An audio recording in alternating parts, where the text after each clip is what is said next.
Was war eigentlich der beste Elvis-Soundtrack der 60er Jahre? Und bedeutete bester Elvis-Soundtrack der 60er Jahre auch automatisch bester Elvis-Film der 60er Jahre? Hallo und herzlich willkommen, liebe Freunde, zu einer neuen Episode von In Elvis Veritas. Schön, dass ihr wieder mit dabei seid. Dieser Frage wollen wir heute nachgehen und gleich nach dem Intro geht's los. Elvis Presley. Bevor wir einsteigen, wie immer, nicht vergessen, ein Gefällt mir, ein Abo, die Alarmglocke und alles ist gut.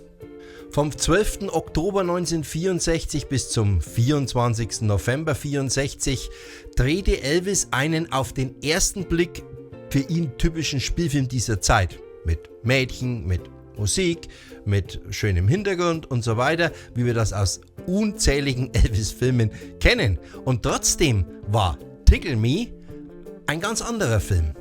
Und ich werde jetzt im ersten Teil meines Videos ein bisschen über den Film sprechen, was den Film so besonders macht. Es sind einige interessante Aspekte dabei. Und im zweiten Teil werden wir uns dann um den Soundtrack kümmern. Und am Schluss werden wir dann die Frage beantworten können, ist der möglicherweise beste Elvis-Soundtrack der 60er Jahre auch gleichzeitig der beste Elvis-Film der 60er Jahre? Lasst uns einsteigen. Steve Broidy war der Chef einer Filmfirma, die sich Allied Artists Inc. nannte, Incorporated. Und diese Filmfirma hatte Mitte der 60er Jahre ein Riesenproblem. Sie war nämlich kurz vor dem Pleitegehen und nur ein zündender Film konnte diese Firma tatsächlich noch retten. Hal B. Wallis, der bekannte Regisseur und Produzent in den USA der damaligen Zeit, hatte ja mal den Ausspruch getätigt: Es gibt in Hollywood nur eines, was sicher ist, und das ist ein Elvis Presley-Film. Und genau diesen Gedanken machte man sich bei den Allied Artists Incorporated zu eigen, um jetzt an den Colonel heranzutreten über Abbey Lastvogel, das war der Verbindungsmann sozusagen, um an den Colonel und natürlich auch an Elvis heranzutreten und zu bitten: Seid ihr bereit, macht ihr mit uns zusammen einen Film? Als man sich einig war, diesen Film zu drehen, ging es eigentlich nur noch um finanzielle Dinge. Der Film sollte also ein maximales Einspielergebnis bringen, was man sich alleine von der Tatsache, dass Elvis mitspielte, erhoffte und damit auch gar nicht falsch lag, denn der Film spielte tatsächlich 4,7 Millionen US-Dollar weltweit ein. Aber es ging vor allem darum, die Kosten zu senken. Und Elvis war ja bereits seit Kissin' Cousins im Low-Budget-Bereich tätig, was seine Filme betraf. So gesehen war es jetzt für Elvis tatsächlich nicht wirklich etwas Neues. Allerdings hatten die Allied Artists Incorporated noch ein zusätzliches Problem. Sie mussten ja ein gewisses Kapital aufbringen und das konnten sie nur, indem sie wirklich ganz gering das Budget ansetzten. Und dazu gehörte, dass man den Rotstift ansetzte bei der Musik. Nun werdet ihr euch fragen, wie kann man bei einem Elvis-Film, der ja von der Musik lebt, da ausgerechnet den Rotstift ansetzen? Ganz einfach, und ihr wisst es auch alle. Der Film bekam keinen eigenen Soundtrack. Jetzt war aber bekannt, spätestens seit Flaming Star oder seit Wild in the Country, dass Elvis-Filme, in denen Elvis nicht sang, Kassenflops waren, so gut sie auch waren. Flaming Star zum Beispiel, finde ich, ist ein großartiger Film, der aber tatsächlich, weil er keinen eigenen Soundtrack hatte, nicht annähernd das Einspielergebnis von beispielsweise Blue Hawaii oder Girls, Girls, Girls oder den ähnlichen Filmen aus dieser Zeit erreichte. So gesehen griff man zu einem Trick. Man bat den Colonel darum, Songs von Elvis verwenden zu dürfen, die Elvis bereits aufgenommen hatte und in den Film einzubauen. Der Colonel ging darauf ein unter der Voraussetzung, dass die Lieder ausschließlich von Musikverlagen stammten, die auch Elvis tatsächlich selbst gehörten. Das Gesamtbudget des Films betrug 1,5 Millionen US-Dollar. Das hört sich jetzt für die 1960er Jahre doch für relativ viel Geld an, war es aber eigentlich gar nicht, denn man muss ja davon ausgehen, dass Elvis bereits 750.000 US-Dollar allein davon bekam. Das heißt, das Budget, das für den Rest des Films, für die restlichen Schauspieler, für die Produktionskosten übrig blieb, gerade mal die Hälfte war, also 750.000 US-Dollar. Kommen wir zum Film selbst. Die Handlung ist eigentlich belanglos. Elvis ist ein Rodeo-Rider, der sozusagen beruflich Zwischenstation auf einer Wellness-Farm, wie wir das heute nennen würden, macht und dort arbeitet als Sänger in erster Linie und zur Betreuung der überwiegend anwesenden Frauen selbstverständlich.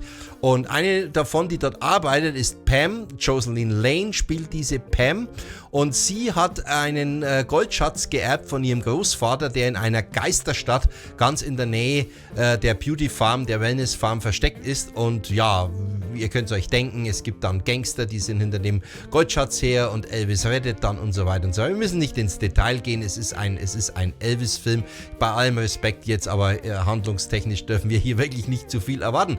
Aber was an dem Film trotzdem interessant ist, sind verschiedene Dinge. Zum einen haben wir gegen Schluss des Films etwas, was wir in keinem anderen Elvis-Film zu diesem Zeitpunkt gesehen hatten. So ein bisschen, wie soll ich sagen, eine kleine Horrorsequenz, jetzt in Anführungszeichen, natürlich kein wirklicher Horror, aber sie sind in dieser Geisterstadt und es kommen ständig irgendwelche maskierten Gestalten.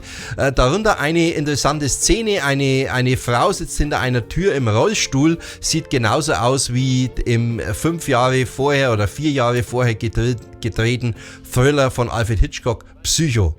Ja, und so kommt tatsächlich gegen Ende des Films ein bisschen Spannung auf, aber natürlich ist das Ganze sehr mit Vorsicht zu genießen, kippt auch gelegentlich in Albernheiten um. Weiterhin interessant an diesem Film ist jedoch, dass es der einzige Film war in der ganzen Karriere, für den Elvis jemals einen Preis bekommen hat. Ja, und zwar den Laurel Award für bester Darsteller in einem Filmmusical. Ja, tatsächlich hat Elvis diesen Preis ein einziges Mal bekommen. Er war insgesamt 4 Mal nominiert und einmal hat es geklappt. Ein weiterer Beleg für die Low-Budget-Produktion sind übrigens auch die Kulissen, die man sehen kann in dieser Geisterstadt. Ich habe das jetzt aus keiner Quelle. Man möge mir jetzt bitte verzeihen, falls ich jetzt was Falsches erzähle, aber ich müsste mich schon sehr täuschen, wenn ich dort nicht die Kulissen aus Bonanza sehen würde von Virginia City. Man muss dazu wissen, dass, obwohl es Allied Artists Incorporated war, die diesen Film produziert haben, dass er dennoch in den Paramount Studios abgedreht wurde und dass eben auch die Kulissen für Bonanza in diesen Paramount Studios standen. So gesehen ist das möglich, ist eine These von mir. Wer es von euch besser weiß, schreibt es gerne in die Kommentare rein. Ja, soweit zum Film Tickle Me, Kitzel mich, übrigens auf Deutsch. Alberner Titel, aber mein Gott, was soll's. Kommen wir zum Soundtrack. Wie vorhin bereits angesprochen, liebe Freunde, wurde der Soundtrack nicht eigens für den Film produziert. Man musste und wollte Geld sparen und so konnte man auf Songs zurückgreifen, die Elvis bereits aufgenommen hatte. Und da entsteht jetzt etwas Interessantes und deswegen habe ich auch mein Video so genannt, bester Soundtrack der 60s. Ihr könnt wie immer gerne reinschreiben, wenn euch irgendein Soundtrack natürlich besser gefällt. Aber das Besondere daran ist, wir haben es bei diesem Soundtrack ausschließlich mit Songs aus den Studio-Sessions in Nashville zu tun, die zwischen 1960 und 1963 gedreht wurden, aufgenommen wurden. Das heißt, wir haben es mit Songs von wirklich sehr, sehr guter Qualität zu tun, die zum Teil deutlich über den Filmsongs der damaligen Zeit liegen und aus meiner Sicht für einen durchschnittlichen Elvis-Film den besten Soundtrack der 60er Jahre abgeben. Schauen wir uns mal die Songs im Einzelnen an. It's a long, lonely highway, It feels so right, Such an easy question, Dirty, dirty feeling, Put the blame on me, I'm yours, Night Rider, I feel that I've known you forever und Slowly but Surely. Ja, alle Songs aus den Nashville Sessions, zum Teil wirklich großartiges Material. Und diese Songs passen irgendwie so gar nicht in einen Elvis-Film. Sie sind einfach zu gut, wenn man sonstige Elvis-Filme kennt. Ich möchte mal ein paar Besonderheiten herausgreifen. Natürlich fanden noch Overdub-Sessions statt. Das Material wurde, wie übrigens in anderen Elvis-Filmen, auch nicht 1:1 für den Film verwendet. Man produzierte Filmversionen. Man nahm sogar andere Takes. So zum Beispiel bei It's a Long, Lonely Highway nahm man einen anderen Take als den man als Bonussong auf Kissin' Cousins veröffentlicht hatte.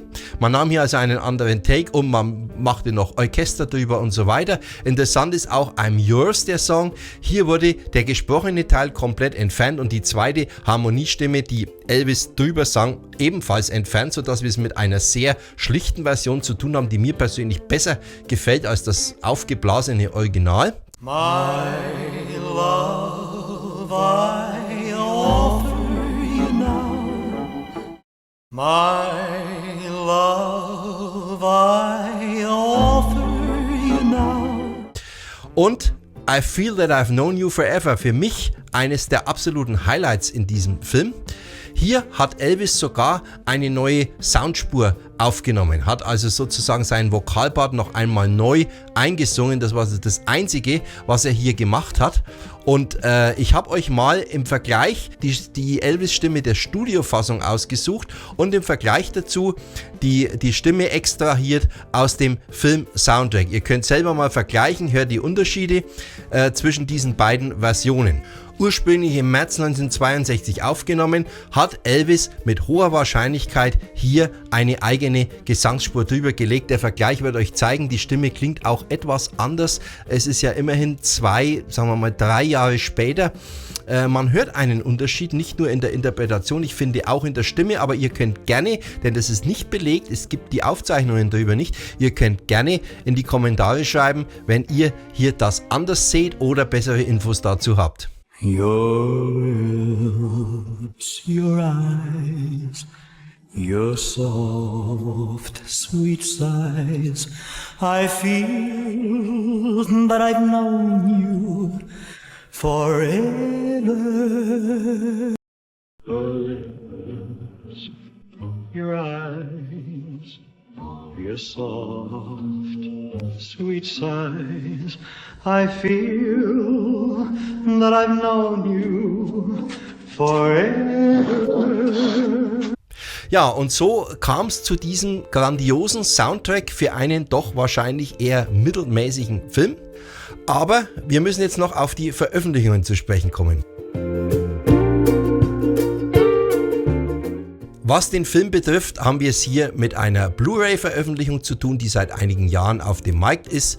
Sie ist sehr gut gemastert, man kann sie sehr gut ansehen. Auch der Ton ist gut, wenngleich es nur eine Einspur-Mono-Aufnahme ist. Was den Soundtrack betrifft, gab es ja damals eine EP, die in den USA erschien. Die hieß Tickle Me logischerweise, da waren die Songs drauf, die konnte sich in den Charts nur ganz schlecht platzieren. Ist auch kein Wunder, denn die Songs hatten die Fans ja alle bereits schon. In England erschien sogar eine Doppel-EP, zweiteilig mit den Songs. Und so richtig interessant haben wir das Material eigentlich erst wieder, wie so oft, durch Follow the Dream Records FTD bekommen. Mit der Doppel-LP Tickle Me und der Doppel-CD Tickle Me. Das Doppelalbum bringt uns nicht nur die Songs alle drauf, wie sie drauf sind, sie bringt uns auch Outtakes und, das ist interessant, das ist auf der CD-Version, habe ich zumindest nicht gefunden, sind auch die Mono-Abmischungen mit drauf. Das ist natürlich für Mono-Fans, wo ich einer bin, immer ein besonderer Genuss, dass man hier die Songs auch in der originalen Mono-Abmischung noch mit drauf hat. Zu kritisieren an dieser Veröffentlichung ist, dass wir zum Beispiel nicht von I Feel That I've Known You Forever die Filmversion bekommen haben, mit dieser anderen Gesangsspur, wo immer sie auch herstammt. Ich behaupte, sie wurde im Studio 1964 zu den Dreharbeiten kurz aufgenommen. Die Qualität ist auch nicht besonders gut. Man hätte uns das Material geben können, hat man nicht getan. Kritik an FTD, an Sony, warum man hier das zurückgehalten hat, weiß ich nicht. Ich glaube nicht, dass Tickle Me noch einmal eine gesonderte Veröffentlichung bekommt, wo das dann Platz drauf hätte. Also warum man es hier nicht draufgenommen hat, erschließt sich mir nicht. Kommen wir zum Gesamtfazit, liebe Freunde. Ja, und zwar, die Frage war, ist Elvis vermeintlich bester Soundtrack der 60er Jahre auch gleichzeitig sein bester Film? Ganz klar ist nein.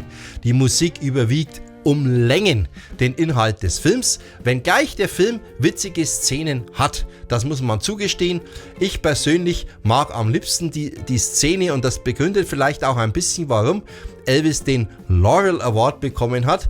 Schaut euch mal die Szene an in der Bar, wo Elvis, also es ist eine Tagtraum-Szene, und Elvis geht rein und geht zum Barkeeper, und er wird ja angekündigt als Revolverheld, von dem alle Angst haben, ja, und dann lehnt er ganz cool an der Bar und sagt das übliche, ja, Getränk, und dann schenkt ihm der Barkeeper ein Glas Milch ein. Also witzige Szenen durchaus, die man schätzen kann. Humor, Elvis zeigt Humor, und das nicht nur in dieser Szene, sind ein paar wirklich witzige Szenen drin, die ihm möglicherweise diesen Award gebracht haben. Aber im Großen und Ganzen ist der Film natürlich eine Enttäuschung. Man sieht die billige Produktion, die Handlung ist ebenfalls sehr, sehr dürftig, also es dreht sich eigentlich alles nur um Elvis, seine Songs und um die Frauen, und ein bisschen Spannung kommt auf mit diesem Goldschatz, der in der Stadt versteckt ist.